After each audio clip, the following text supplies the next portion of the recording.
Afternoon. Hi, everyone. Good afternoon, and welcome to the UCLA Pritzker Center's Community Speaker Series on COVID-19. It's a pleasure to have you here. My name is Taylor Dudley, and before we start, I'm going to walk us through some logistics. To start, this talk is being recorded and live streamed on Facebook. We are offering this talk in Spanish. Speakers, we ask that you speak slowly and one at a time to capture the translation.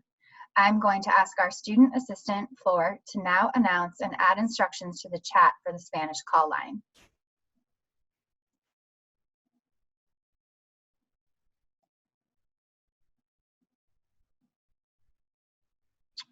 Flor. Buenos días, mi nombre es Flor Ramírez y estoy aquí para traducir esta videollamada.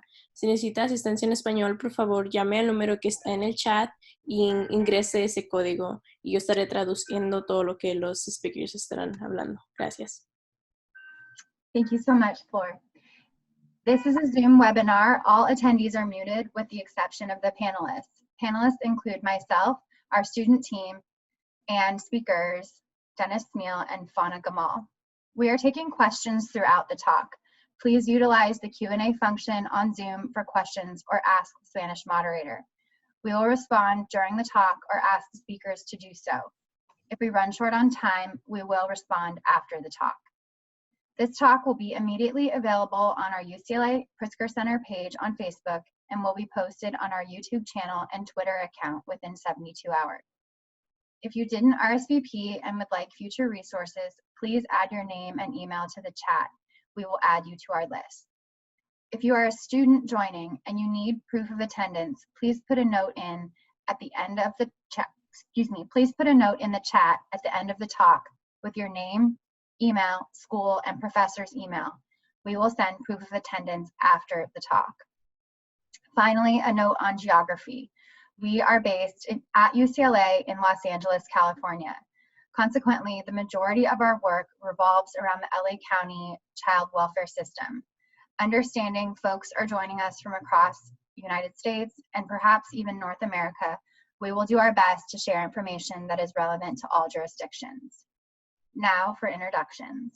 On behalf of the UCLA Pritzker Center, my name is Taylor Dudley. You will see our students, Flor, Brittany, and Cheyenne, and our program coordinator, Ruby, on the screen as well. I'm pleased to welcome you to the 6th installment of our Community Speaker Series on COVID-19. Today we have the pleasure of hosting Fauna Jamal, the Binder Clinical Teaching Fellow from UCLA School of Law, and Dennis Smeal, an attorney and the Executive Director of Los Angeles Dependency Lawyers, a nonprofit organization that provides legal representation to parents involved with the LA County dependency system. Welcome to everyone.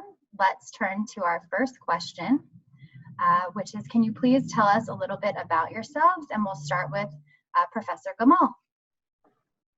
Hi, everybody. I'm Fauna Jamal. Thank you so much for having me here. I've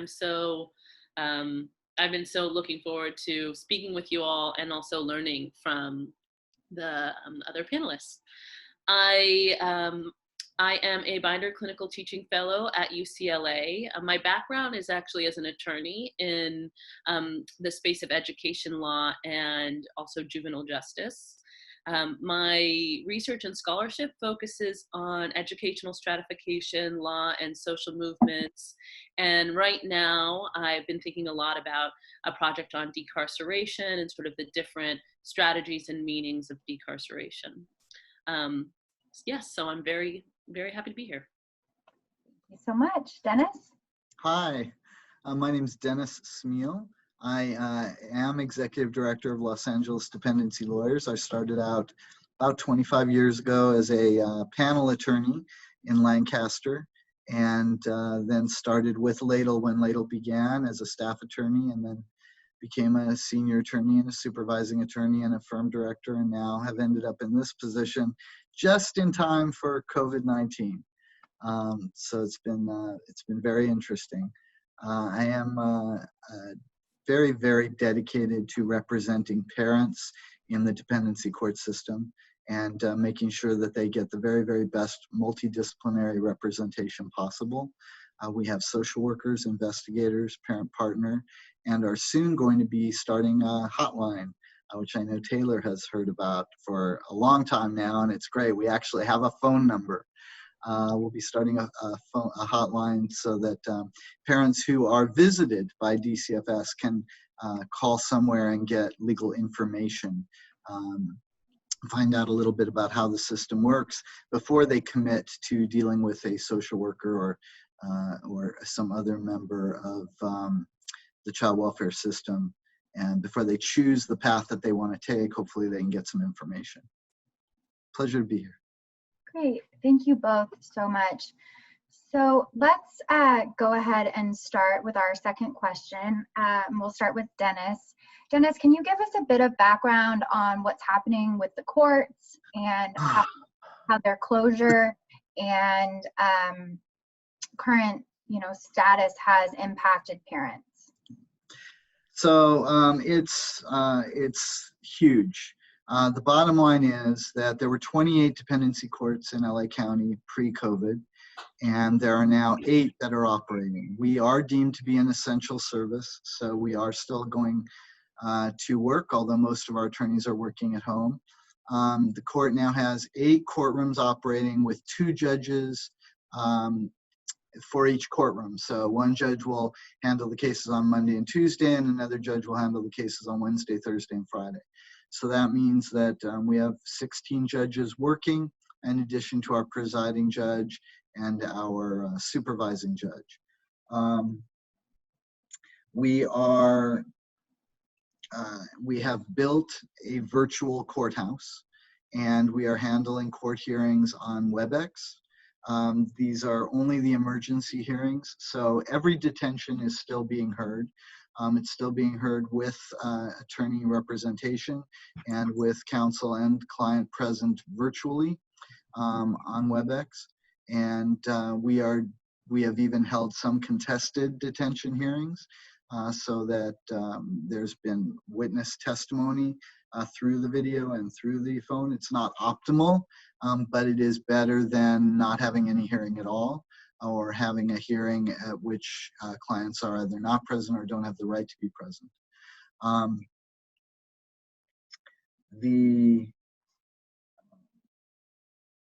The way that this is impacting parents is it's very frustrating, and it's an enormous challenge because what was happening on the very first day was the parents were being told to come to court still. That was going back to March 16th. They were being told to come to court, and no one was allowed inside the court. So ladle lawyers were standing on the front steps of the courthouse, literally greeting dozens of parents who were just showing up there. We were giving them the news face to face that they would not be able to go into court that day, that they would not be able to do anything to change what was happening that day. After those first 3 days, then we did get the detention courts opened. And so now parents do have actually more time with their attorneys than they had before. So that's a great thing. The attorneys are getting these detention reports and petitions 2 days before the detention hearing.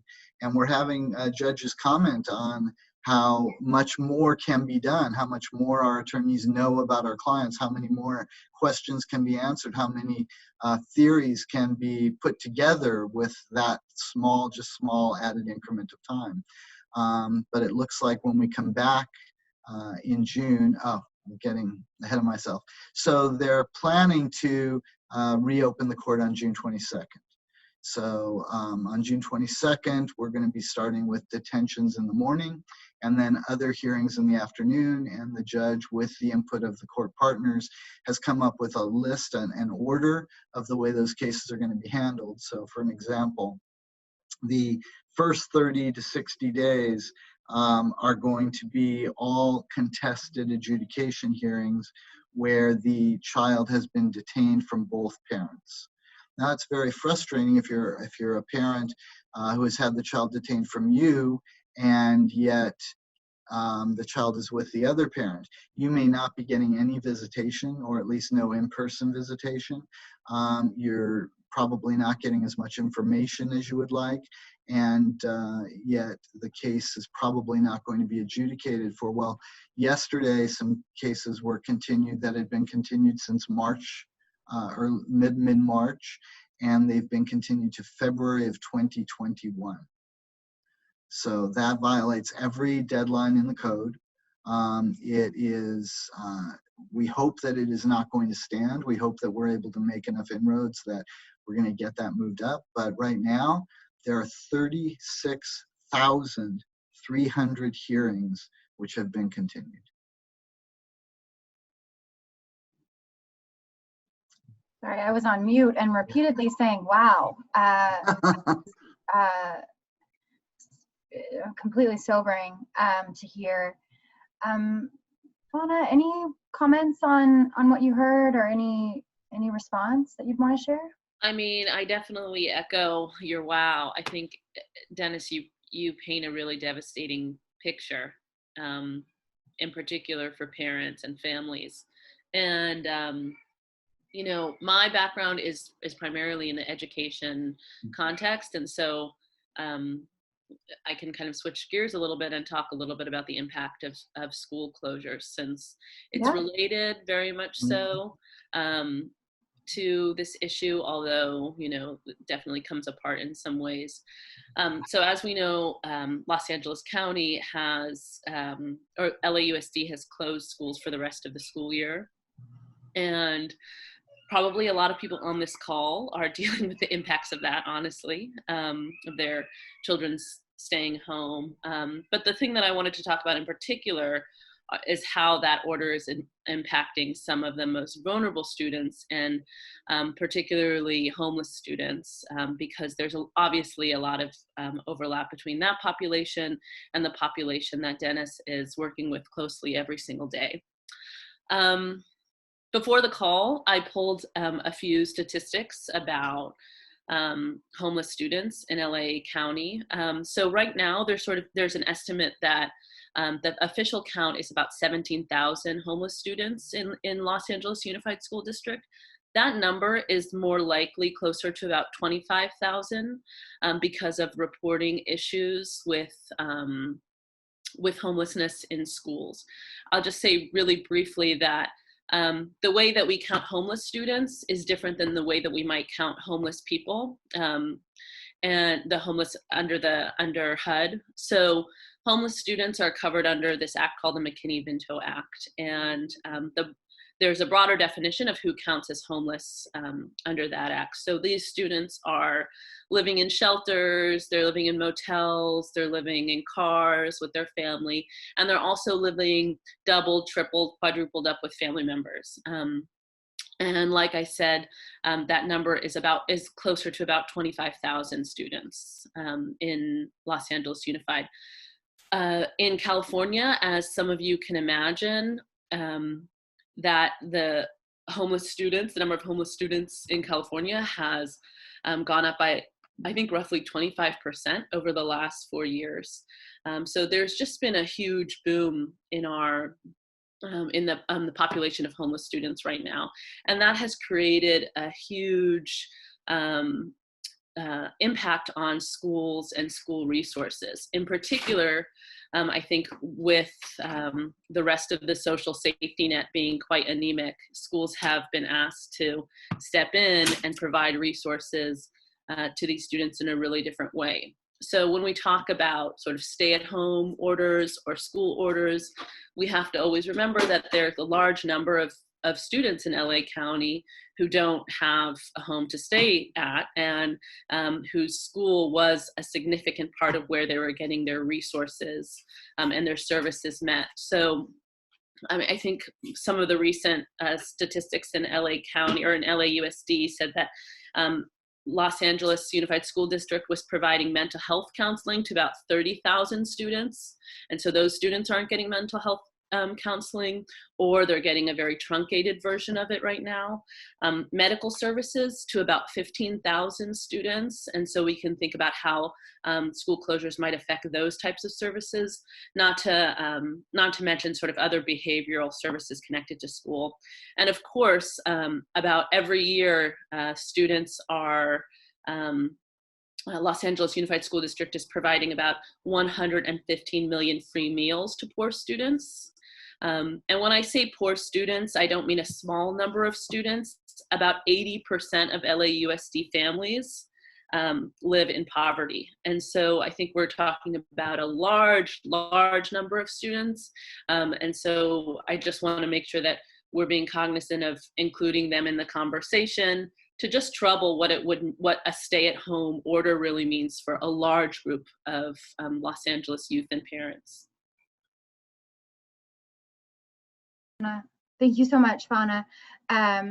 Dennis, Fauna just mentioned a whole host of issues that families are likely dealing with, and I'm wondering how you foresee those issues coming up in the context of the cases that you deal with, and whether you see those issues acting as a setback for some of the families that are involved with the child welfare system. Well, let me tell you what my thoughts were as Fauna was speaking.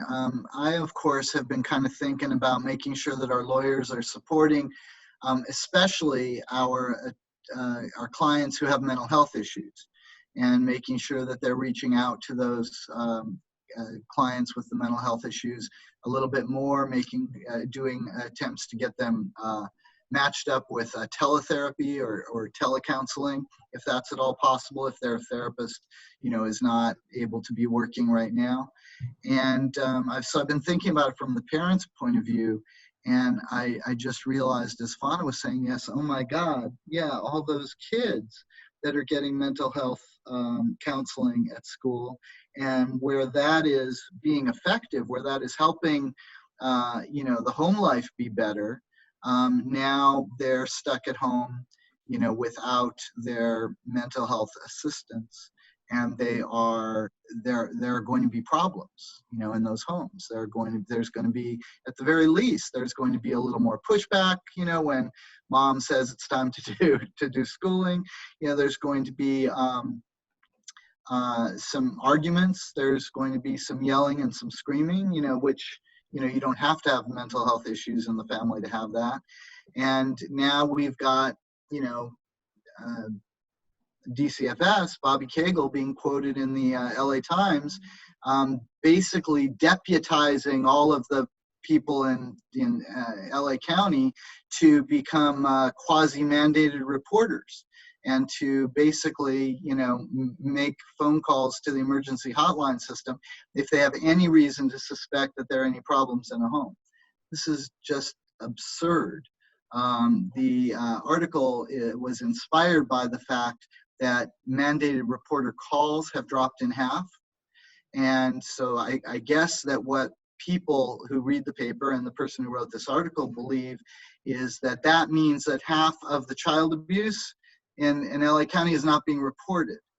But of course, those of us who know the statistics know that of all of the referrals that are made, all of the phone calls, that come into DCFS hotline, we know that only 1/5 of those are investigated or fully investigated. And then only a small fraction of those are substantiated. So phone calls are referred out way more than half. And the cases that are investigated are way less than half. So what you've got here right now, without these mandated reporters and with the calls being cut in half, is probably more realistically trapping or more realistically catching any child abuse that's going out here than the previous system, which had a tremendous overreach. Thank you so much, Dennis. Just to kind of touch on something that you mentioned, many of these families may be experiencing challenges at home. We see folks adding, I see someone just added a hotline to the chat that parents can call for assistance. I'm wondering, are you at all concerned about the courts reopening on June 22nd and there being just an onslaught of cases that have something to do with some type of mental health issue that may not be able to be substantiated at the time that court reopens, but nevertheless, this family now has a history? Yeah, that's completely possible. It's something we've seen before, and it's something that we're I'm sure we're going to see again. There's another of the petitions that are being filed right now. A lot of these petitions are petitions that would not normally have been filed. They at least appear to us that way. They appear to us as petitions where the department, perhaps because they are understaffed at the present time, and because they're they're creating their system as they go along as well, they're filing petitions so that the court can make the decisions, so that the DCFS social worker doesn't have to make the decision. And a lot of this is also the result of Gabriel Fernandez and Anthony Avalos, and the reluctance by social workers to not detain a child that ultimately is determined to need to be detained. But Anthony Avalos and Gabriel Fernandez were outliers there. They cannot be seen in any other way. And it's also very, very interesting, and I have to note this, because while Gabriel Fernandez and Anthony Avalos are really the foundation of just about every conversation we have in child welfare right now, there are also children who die in foster care. There's a boy named Joseph Chacon. We still don't know how he died because he died in foster care. So the case against him, the dependency case, taking jurisdiction over him rather, closed. That case, closed immediately after he passed. And I don't know, and you can search the newspapers. It's very difficult to find any article about little Joseph Chacon. We may never find out how he died. So the myth that children only die if we leave them at home, and there's a problem there, is, that's not the whole story. Children also die in foster care, and that, to me, is, just as horrible. Thank you, Dennis. Afana, any insights you want to share? Yeah, sure. I think, part of the question that you asked, or you presented to us ahead of time was sort of about some of the legal issues we might see coming down the pipeline. Certainly one of them, I think, in the education context is sort of how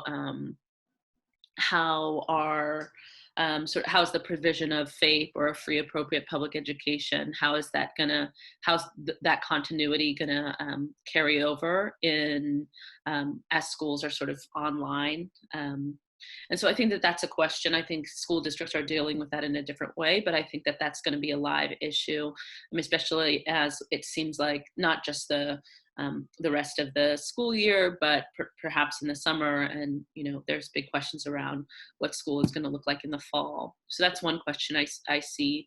I think this is less of a concern, I think, in California, but I think as a broader nationwide concern, in case anyone's listening from outside of California or interested in that, is as school districts begin to open up, and in other states where parents believe, and perhaps very reasonably so, that school openings are happening prematurely and decide not to send their child to school for health and safety reasons, I think a question about kind of compulsory schooling laws is going to be, I think that's going to be a live question for a lot of places. So just to kind of put that more simply is, if you are living in Georgia and your school district opens and you feel like as a parent it is still not safe to send your child to school, and you decide not to send them to school,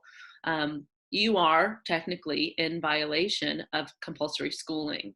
And we know that plenty of states have truancy courts. We know that plenty of parents get dragged into court or fined for not sending their children to school. And so I think that's going to be a question that potentially some jurisdictions are going to be dealing with and some advocates are going to be dealing with. And obviously, I think that enforcement of that, we're going to see that fall along certain lines, racial, socioeconomic, et cetera.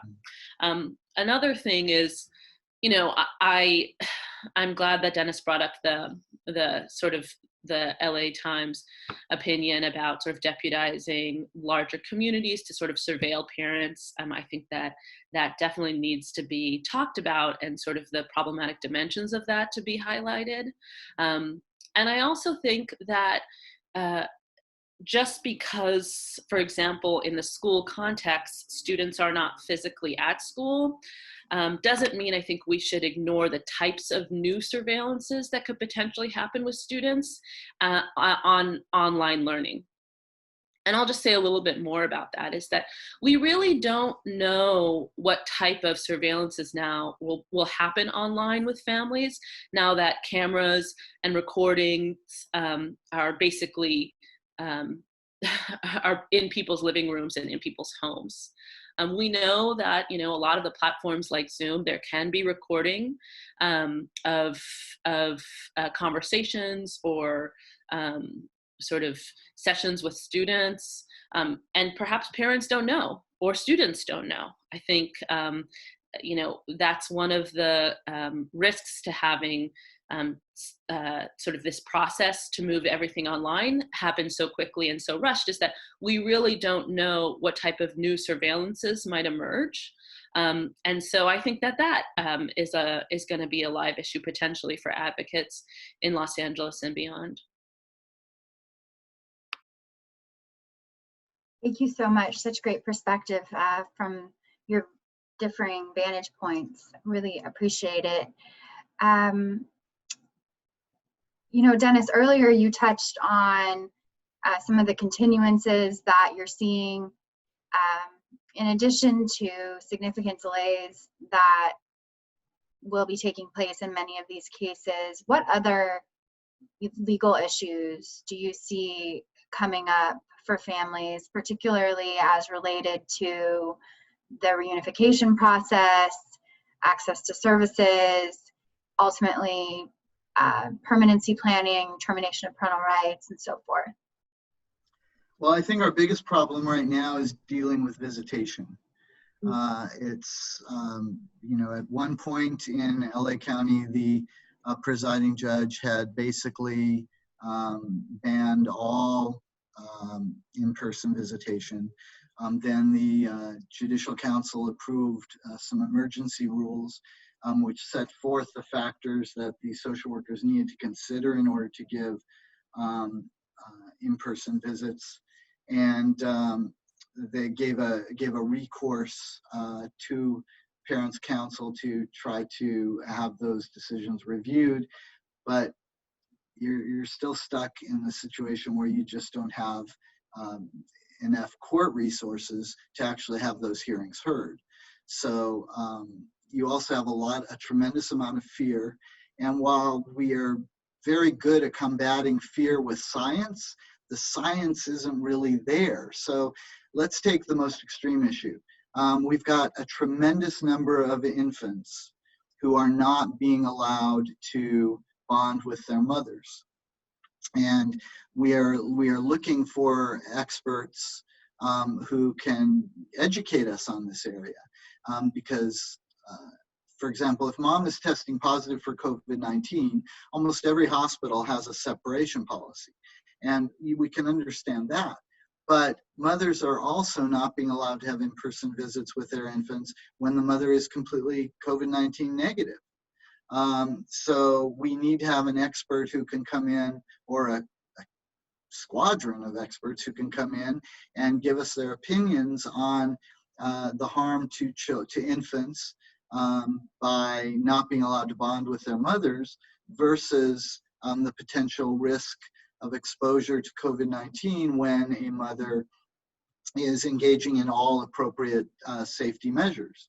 So this is something that we're out there. We're looking for experts on this. This is one of the things that, in a further question about how UCLA could be helpful, helping guide us to experts, that would be one of those ways.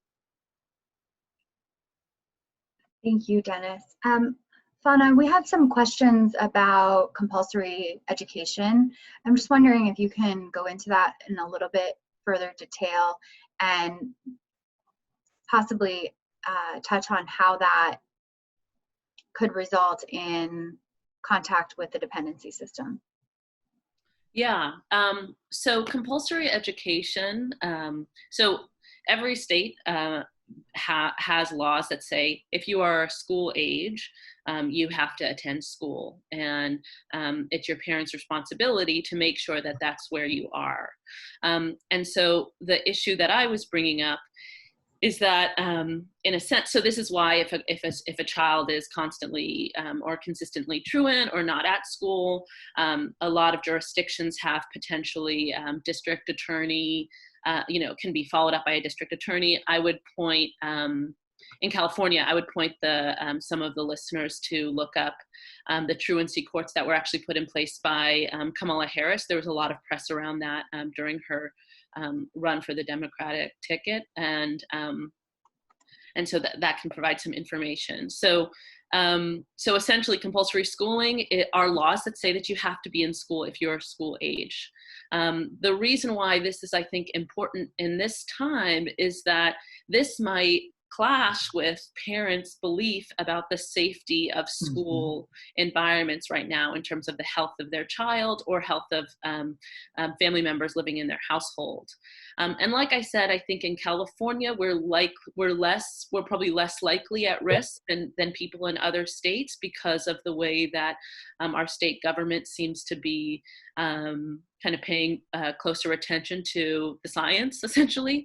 But I think for people in other states where that is less true, I think that there is a very good chance that schools might reopen at times when parents do not think that it's completely safe to send their students to school. And so parents help hold students back from going to school in violation of compulsory schooling laws. The way that this can interact with different systems is certainly truancy court. And I think in the dependency context, and Dennis, maybe you can step in and talk a little bit more about this, but my loose understanding is that the ability for a child to go to school is actually and sort of the school attendance is something certainly that comes up in the juvenile delinquency context that can keep a student or keep a young person on probation for a longer period of time. But I think it is also looked at in sort of the dependency context to make sure that the parent is actually fit or doing what they're supposed to do to sort of steward the child's education. And so if a parent has decided not to send their child to school because of worries that they might become sick or might infect someone else in the household, I think that there is a big chance that could come up in a dependency hearing. But again, Dennis, I can leave it to you to talk a little bit more about how attendance affects some of these cases, or school attendance affects some of these cases. It certainly comes up, and it's there are various cases, appellate opinions that discuss whether or not that's sufficient. I'm usually finding that it's not sufficient in and of itself to take jurisdiction over a child, but yes, it's certainly a factor, and one of the things I always say is that judges don't like to return kids to parents that they don't feel comfortable with. And while that's not the law, it's not supposed to be the standard, it's not supposed to be the way it's done, but still, if a parent is getting a child to school every day, we're going to bring that up to the judge because we know it's going to impress them. And if a parent isn't able to get a kid to school every day, especially if they are in some sort of placement where they are getting to school every day, the county council and minors council might be bringing that up as, you know, a reason why the child should not go home. I was going to talk about, well, I'll wait for you. Okay. So Dennis, just one more thing. You talked a little bit about visitation, but you know, services are highly difficult to access in the manner that folks usually access them right now. I know I've heard from a number of our friends in the domestic violence community that both victims of domestic violence are not able to access the services or the, you know, group programming that they previously accessed. They're not able to perhaps report for substance testing and other you know, requirements under their case plan. And similarly, batterers are not able to attend their programs. And so if they have, you know, children involved in the system, all of their case plans are being disrupted. And so we've talked about this now on a couple of calls with different people from different vantage points, but I'm wondering, how do you imagine setting your attorneys up to address these issues around services and case plans that have not been able to be executed in the manner that they were initially prescribed? So one of the things that we are doing, all of our attorneys and our social worker investigators are, as I told you before about mental health, we're looking for substitutes. For example, all 12-step meetings, AA meetings around LA County have gone to Zoom or other video platforms to continue their meetings.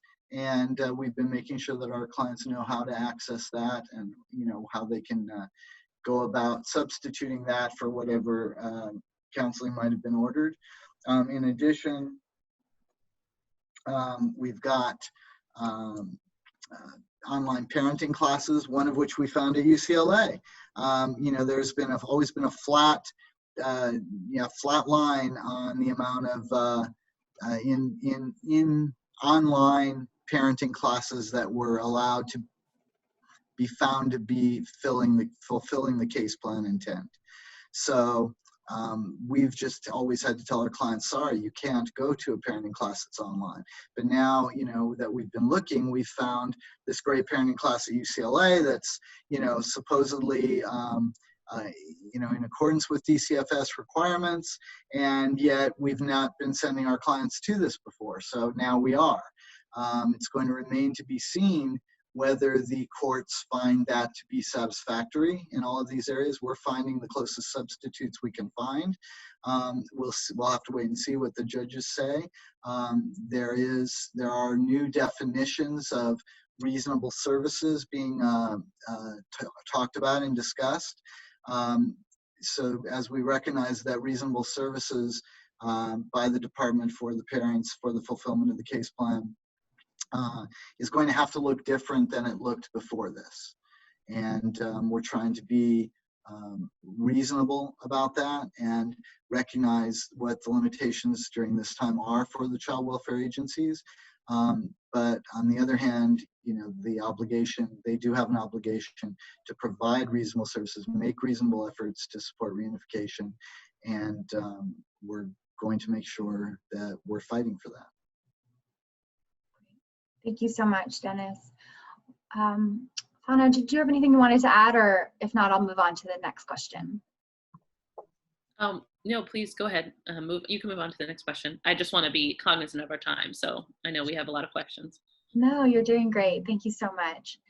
So this question is about resources, and we've had a really strong showing of resource sharing from our participants across all of our talks. And so I'm wondering, between the two of you, if you could potentially share any resources that exist for parents who have concerns about COVID and its impact on their family members with respect to either juvenile justice, education, or the dependency system.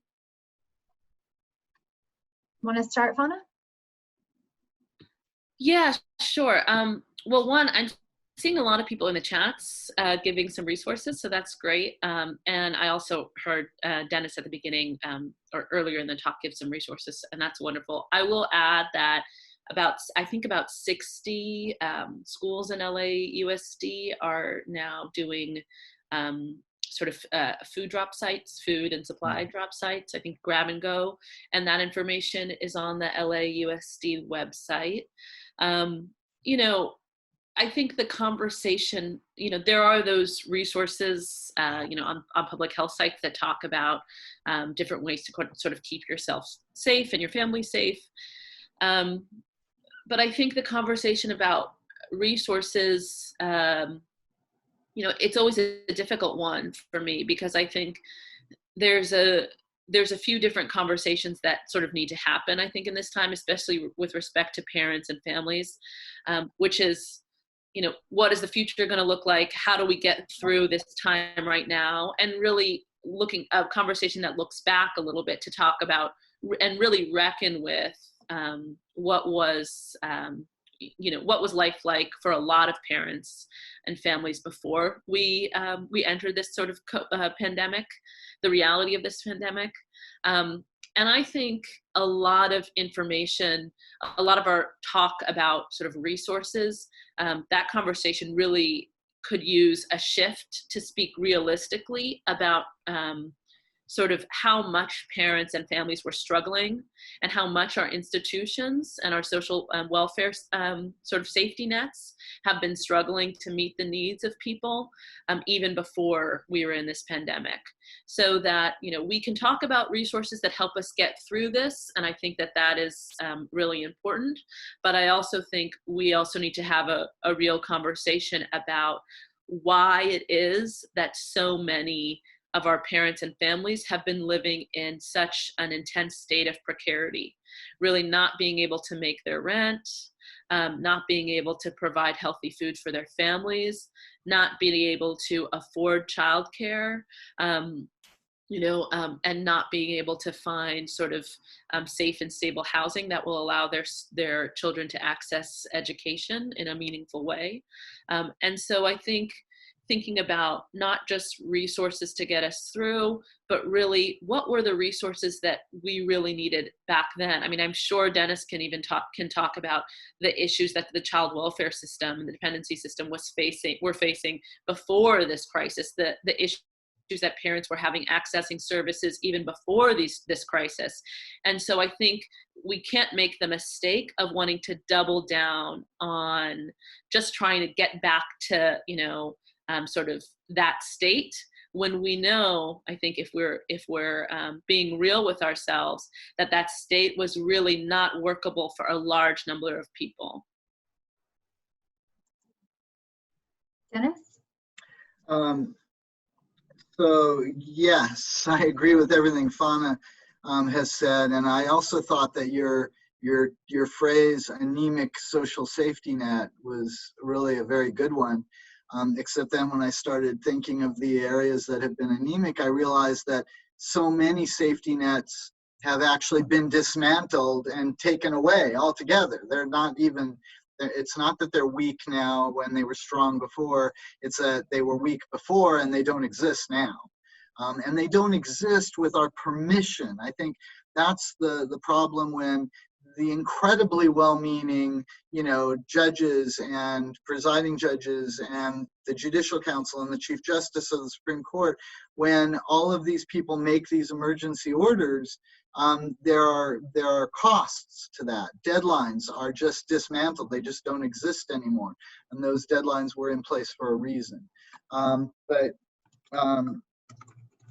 going on to the resources, I did see something in the chats that I wanted to mention. I, for some reason, did not know that Parents in Partnership were still operating, but if they are, I see that that's in the chat line, and I'm going to be reaching out to them today, because they are a really wonderful resource, and to see that they're still operating, that they haven't been furloughed or something, that's very heartening to me. Yeah, thank you for acknowledging that, Dennis. And we really want to thank Amber from, I believe Amber's from DCFS. She's joined us for several calls and has shared those resources several times with our participants. And in that way, we really appreciate DCFS sharing the resources for a number of audiences that they've shared them with in the past couple of days. So thank you so much for mentioning that. Wondering if we can talk about how you see this ending up for families. If you could fast forward, maybe let's just think of that first day, June 22nd, back at court. What kind of issues do you see coming up?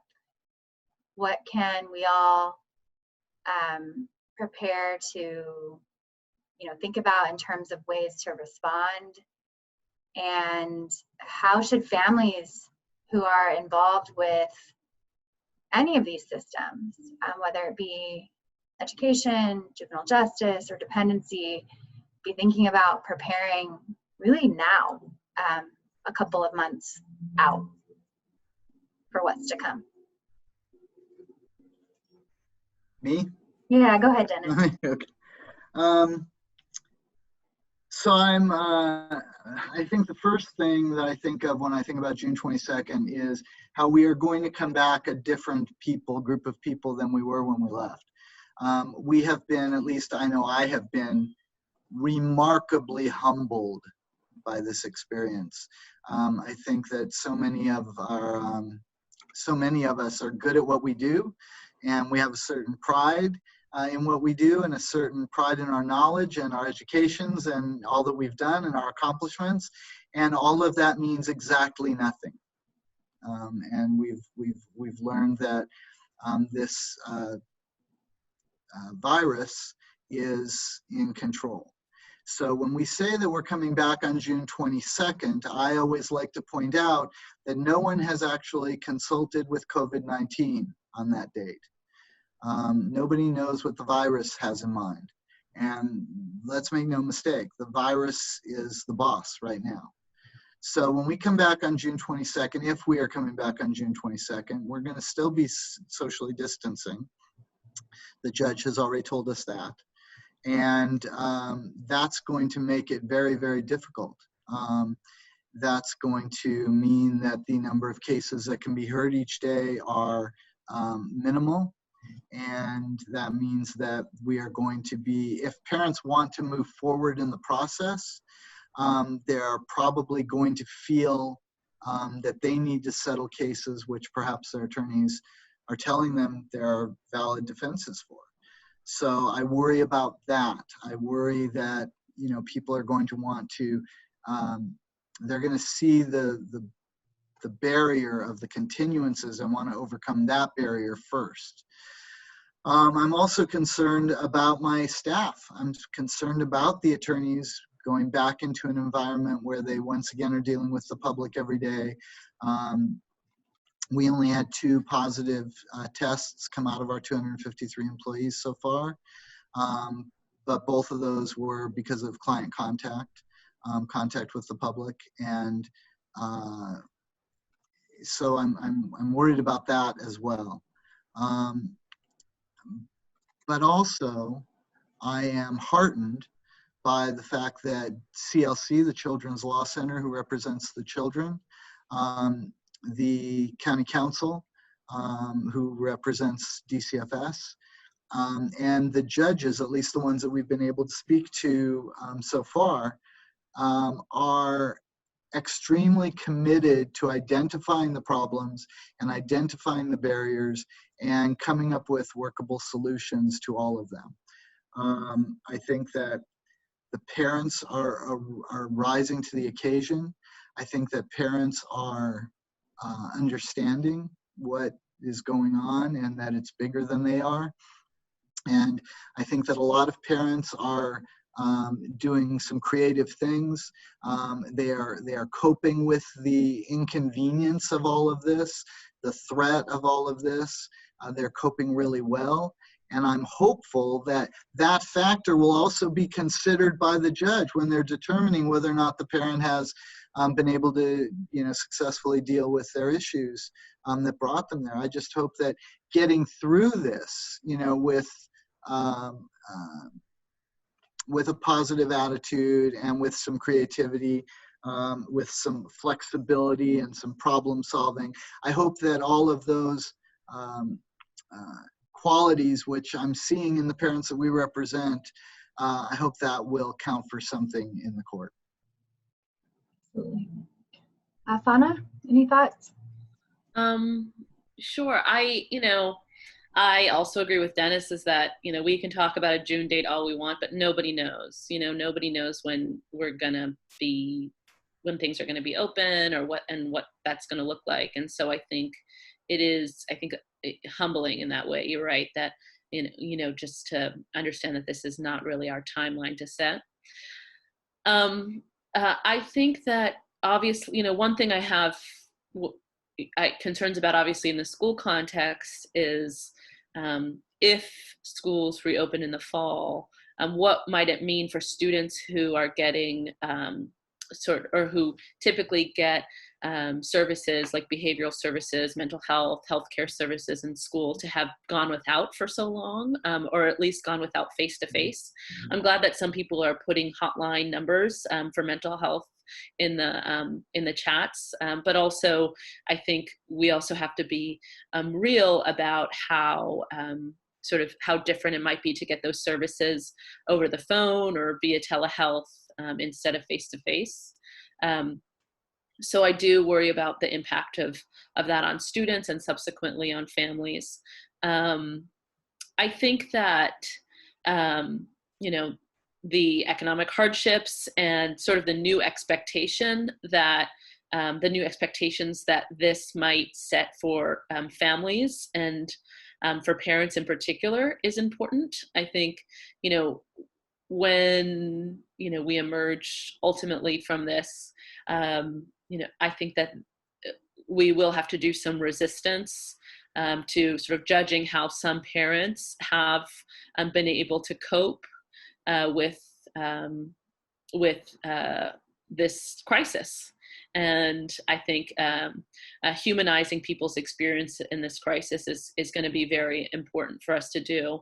Not just holding up success stories at the cost or at the expense of people who have not been able to weather the storm as successfully or as gracefully, but really I think one of my friends and mentors, her name is Maisie Chin. She runs an incredible parent group called Cadre, talks about not excusing or condoning parents' behaviors, but really humanizing them. And I think that is going to be an important task that we do for parents, but also, just generally for each other and for ourselves. And I think also, I do want to sort of shift the framework and of the question from talking about what parents need to do to prepare or what parents should be doing, and really force us to ask what institutions should be doing, what government should we be doing, what policy makers should be doing, because I think, for too long, what we have seen is that this sort of individualization or privatization of sort of parenting responsibilities, and really, I think, sort of experience. I feel very fortunate to be able to work from home, that I raise my child in a household where we have two parents, and that we're lucky to only have to work one job. And still, it is, I can't tell you how much this experience has made me realize just how much I rely on other people to help parent my child, and how difficult it is then to have that responsibility just fall solely on one person, and to think about somebody in my position of privilege to be struggling with that, and really how that reflects greatly on people who are in single parent households, people who are essential workers and in single parent households.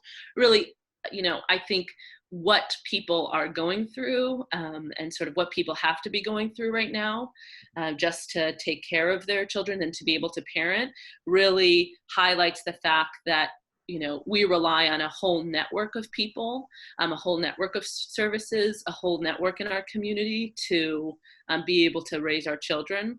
And this sort of social welfare sector and governments have really abdicated responsibility and turned that kind of on us personally. And I think we need to shift that and shift our expectations so that when we emerge from this, it's not that parents are expected to do more work. It's that we can look at our institutions and say, why, what are you doing, or why aren't you doing anything? And I think that that is an important question and an important kind of reframing that I hope happens during this time.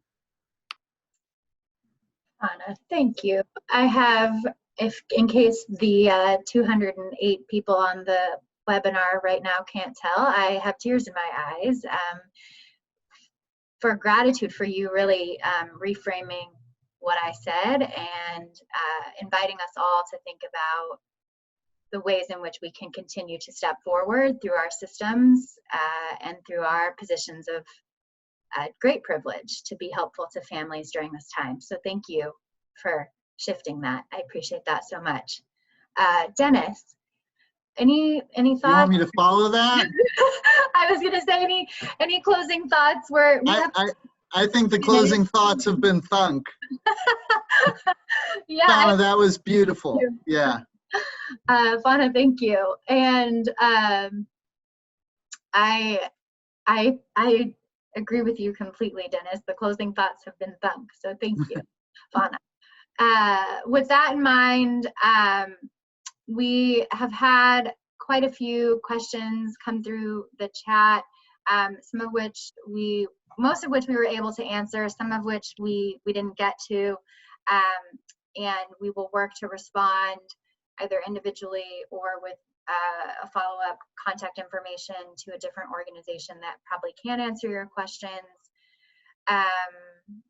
In closing, I really want to thank both Fauna and Dennis for sharing with us today all of the different ideas and suggestions that you've brought forward. And I think really for reiterating the responsibility that we all have from our varying positions to step forward and be supportive to families during this time, whether they're child welfare involved or not. The burden is great, the lift is massive, and if we all do our part, I think we can lighten the load. So thank you for that. And if there's anything further, please just let us know in the chat. Otherwise, we thank you all for joining us today. And please share with us your thoughts, and we look forward to seeing you on a future webinar. And thank you to our panelists. Let's give them a round of applause. Thank you. Thank you. Thank you. I learned a lot. Thank you, Dennis. Keep fighting the good fight. Thank you, Fauna. You too. Thank you, Taylor. And thank you to everybody, Flor and Ruby and Brittany and Cheyenne.